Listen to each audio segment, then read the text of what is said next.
Hey guys, how are you doing? JH24 Games here. Like, I've been away from YouTube for a couple of months, but that doesn't mean I wasn't busy picking up games and pursuing my game collecting. So I have a little haul for you. Well, little is a bit of an understatement. I really have a couple of games here. More than I thought I picked up in the last few months, but so this is everything I picked up since my last haul, so check that out if you haven't. And yeah, it's quite a few games. Kind of sucks with the Sony announcement that they're stopping physical production because I really like collecting for PS4 and PS5. I'm gonna continue until then, but only buying like used games and all. I'm gonna try to avoid buying new games from Sony for now. And I have a lot of varied stuff. Some of them I have played, some of them I have not.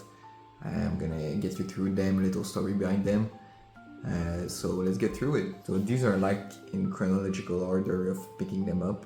First up, I have Pragmata. I think a lot of people have played this game. It came out in April, I believe. Yeah, brand new original IP from Capcom. This one I have played through it. I have 100%ed it. I've done everything there is to do in that game, and it wasn't too long. A nice little like 20-ish hour experience. And this game was truly really good. I will sing its praises like a lot of people have so far. Like the character relationships between Hugh and Diana, I think really makes it. I think Diana is an awesome character. It's rare that you have like such deep and emotional kid characters in like video games like this, but this one is really well done. And also, I think my favorite thing about the whole thing was really the gameplay. It was so satisfying, the first-person action, the first-person shooting, but with the hacking minigame, I love like mini puzzles like that. And like once you get the hang of things, it was really satisfying, like going fast on the fix buttons and all. Truly an awesome game, and like beautiful game also. The graphics are really beautiful. I love sci-fi and all that. I love space and all. So you're like on the base on the moon, and the robots are going mad, and the AI workers on the moon are going mad. So trying to get out of here, and yeah, really good story, really emotional. The characters and the combat really make it. Really recommend it. So Pragmata, I got it for my birthday in June, and the other game I got for my birthday in June is Monster Hunter Stories 3 Twisted Reflection. I have around 20 hours in Monster Hunter 3 so far, and it's really a good game. I've been really enjoying it. I wanted to get into this one because I thought like the art style is really beautiful, like the graphics and all is really like vibrant colors, and the aesthetic, the character designs are really great, and the monster, like they're kind of loosely based around various dinosaurs, and they're really cool. Another reason why I wanted to get into it is Selwyn, a channel that I really enjoy, has been singing the praises of this game. He put me onto this, and also like I work in the field of environment, and this game is really about like protecting ecosystems and like taking down invasive species of monsters and reinstall and repopulating the ecosystems with like endangered species. And it reminded me of my work, and it's like, when do you get to do that in video game form? So I thought that was really cool, and the systems are really complex in that one. There's a lot of systems. How do you build like your monsties, and how do you like get rarer ones? They can be kind of complex, but the more you play, the more you understand them. Like this one it seems like it's a really long game. I don't know if I'm going to get through it all, because I gotta admit the story is the weak point. The story is nothing to write home about, and the characters aren't the most interesting. Like you really want to play this for the gameplay loop is so fun. The combat is really well done, and the systems, like exploring the world, is really cool, and the breeding systems and how you build up your monsties, I think that's what really special about this one. So next up, I have two games that I picked up after my birthday with some leftover money that I had at my local game shop. First of all, I have the Dead Space remake. I've been really getting into survival horror in the past year or two. So this is like a remake of a classic survival horror on like the PS3, Xbox 360, Dead Space. I don't think I've played so far a horror game, a sci-fi horror game, so I'm really looking forward to it. And apparently it's really good. Don't know too much about it, but I know that I'll enjoy this. I love everything survival horror, and it's really highly praised, so I'm gonna get to that soon. And the other game that I picked up at the same time was Star Ocean: The Second Story R. So this is the remake of Star Ocean: The Second Story that came out on, I believe, the PS1, and it's widely regarded as the best Star Ocean game. Star Ocean is not a series that I've tried so far, but I really like the aesthetic. This is like a sort of HD 2D, but like you can move around in 3D space.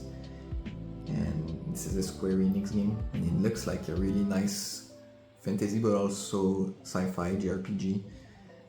This is action, so the combat is action, it's not turn-based. For the first time when I saw it was announced, I think it was in a direct, I was always like interested by this game. I thought it looked really good, and the folks at the JRPG Pursuit podcast that I listen to, my favorite podcast, they really love this game and they talk about it a lot, so it's not too common. So when I saw it at my local shop, I picked it up. Like the pixel art and the art style is really beautiful. I don't know if you can see a little bit over here, like the sprites and like the portraits, like everything about this game looks really beautiful, and yeah, really looking forward to get into that. So next up, I bought this one in like mid-July, but I won't talk too much about it because I have a whole video about it. But that's Fire Emblem Path of Radiance on the Gamecube. I just finished this, and this is truly an awesome Fire Emblem game, truly awesome JRPG. I think this takes the cake as my favorite Fire Emblem that I've played so far, and I'm really excited to maybe do the same thing, trade something from a collection to get Radiant Dawn. Radiant Dawn is not as expensive, so if you don't know, this game is about $300 Canadian, and I traded some stuff to buy it, watch the video, to check it out. And Radiant Dawn is around like $180, so like around half the price. But still, I think I'm gonna do a little Parisian trade for Fire Emblem Path of Radiance. But like really truly awesome game. The art, like the character designs are really beautiful. The gameplay is really fun. I always love the grid-based Fire Emblem gameplay. This is like truly a classic Fire Emblem with your permadeath and all. But this game wasn't too hard, so I appreciated that. And Ike is my boy, man, what a character.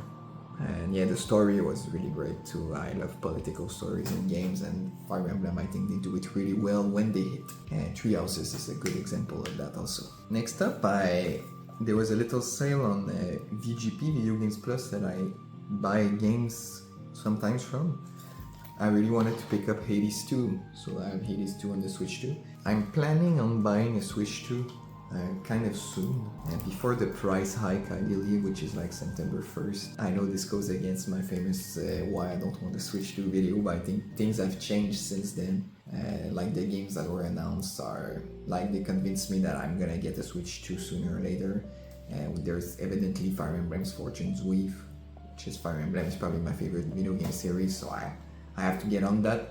But I don't know if I'm gonna play it this day one because it comes out at the same time as like my other most anticipated game of the year, which is the sequel to that game, Trails in the Sky, second chapter. I think they come out both on September 17th, so I don't know which one I'm gonna play first. Yeah, to go back to Hades 2, Hades 1 is one of my favorite games. Like, this game is so incredible with the art is beautiful. It's a roguelike, but really well done with a deep story, which is often not the case in roguelikes. And the gameplay is just so fun. Like, you want to do a run, you want to get better, and yeah, this game is really addicting. So Hades 2 is the famous sequel. It's got even better rating scores. Everyone loves it. So this is a Switch 2 edition. So technically, I can play it on my Switch 1 if I want to jump into it right now. But I think I'm gonna wait for having a Switch 2 to play it to get the better performance and all. And on VGP, I added a little extra to get free shipping.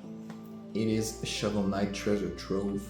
I've played this a few years ago and I truly love Shovel Knight. This game is so good, so if you don't know what it is, It's an indie game, one of the biggest indie games ever, like a bit on the Hollow Knight and Celeste level. It's inspired by like 8-bit classics like Mega Man and DuckTales and stuff like that. Like beautiful pixel art, really tight levels, awesome gameplay. It's just like a pick up and play game, which is really fun. The game is really funny, also great character designs. Like Shovel Knight is really awesome. If you haven't played it, you really need to do it. And my last pickups are inspired by the man Lexington Gaming himself. Lexington, awesome channel. If you are not subscribed to him, he does a lot of stuff like me, a lot of videos about game collecting, on gaming stories in general. Really great editing, he's really funny, so check him out if you haven't. I did a little appearance in one of his last videos. But the video before that, he did a top 10 of his favorite PlayStation 3 games. And the top 2 were, well, it's not a surprise, but like Uncharted 2 and The Last of Us. And I had to confess to him that I had never played these games. I have all these video games and I haven't played some of the true absolute classics like Uncharted and The Last of Us, so I told myself I really need to remediate to that. So my 2 next pickups on the PS4, first of all, The Last of Us Remastered. So The Last of Us, I have never played, but like The Last of Us is such a big cultural phenomenon that like I kind of know the story, like, and with the series that came back, it was a lot in like public consciousness. I kind of know what the story is, and I remember I think I watched PewDiePie play through it in like 2013. But it's so far that I don't remember the details, but I have to go in and do a fresh take on The Last of Us, and I'm kind of really excited to play this one. It's a great story. I know, like, a bit light on the gameplay, but the story is really great, and the monster design with the fungus that takes over people and all. I really need to play that, so thanks Lexi for putting me on that, for giving me a little kick in the ass to to get to that. And evidently, to complete The Last of Us, I picked up the Uncharted and Nathan Drake collection, which includes Uncharted 1, 2, and 3 that all came out on the PS3. So Uncharted is also some of the classics by Naughty Dog. And yes, like Uncharted are widely regarded as some of the best like action-adventure games ever, action-adventure shooters. Yeah man, they're absolute classics, especially Uncharted 2 is widely regarded as one of the best games ever all the time. So I am a gamer, I have all these games, I have to play through the classics, and yeah, they really interest me also. I love getting, like I did a video on Xbox 360 not a while ago, you can see my collection down there, and I really want to get more to the games from that generation, so Uncharted, here we go. And the last 2 games I picked up in yesterday, I think. I'm off from work, so I did a little visit to the game shop, and they had 2 titles that I've been on the lookout for a while. So first of all, Resident Evil 2. I got a truly newfound love for Resident Evil this year. If you watched my last haul video, you saw that I picked up 4 Resident Evil games. Right now I have played 9 Requiem, which is one of my favorite games of the year. Like, awesome game, you need to play that. And I have played 7 Biohazard. Like that one, but not quite as much as 9. That night was way better. One I really wanted to play was Resident Evil 2, which is like this is the remake of like the second game, obviously, that came out on the PS1. Like, I'm really interested in that game because, like, you know, it's the beginning of Leon, his first game, and Requiem is his latest when he's in his 50s. You go through like the beat down Raccoon City, which are the remnants of the events of Resident Evil 2, and also with Claire. I've played a few games with Chris Redfield, which is one of the main Resident Evil series protagonists. This is his sister, never played as her. And there's also the Code Veronica remake that's coming out this next year. It's Claire that's the protagonist of that one, so really looking forward to know those characters and to play some more Resident Evil, widely regarded as one of the best games also in the series, the remake of 2. Last but definitely not least, I have Romancing Saga 2, Revenge of the Seven. So this is a remake from, I think Romancing Saga 2 is the SNES game. And it's one of those games also, it got announced like around the same time as Star Ocean 2, and I saw it in the direct, and I was really intrigued by that game, and it's a JRPG.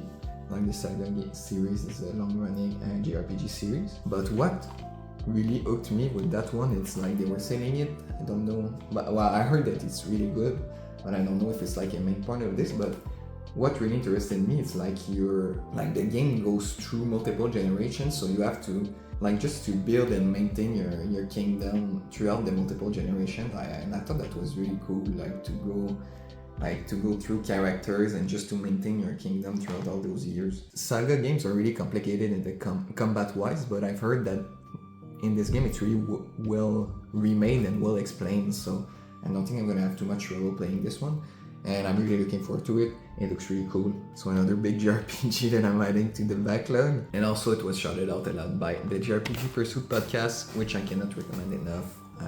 Such awesome people over there, so super fun podcast. So these are my pickups this summer. That's quite a lot more than I'm gonna be able to play. And also there's a lot of games that are coming out this fall that I really am looking forward to. Mainly Trails in the Sky second chapter, Fire Emblem Fortune's Weave, and probably others that I'm not thinking about right now. So that's it for the video. Thanks for checking it out. Let me know if you picked up some games recently. What did you pick up recently? What are you playing? All of that stuff. What are you collecting for right now? Like you saw on my end instead of the PlayStation. Yeah, I'd be happy to hear down below in the comments. Take care everyone, and see you next time. Like and subscribe if you can. Ciao.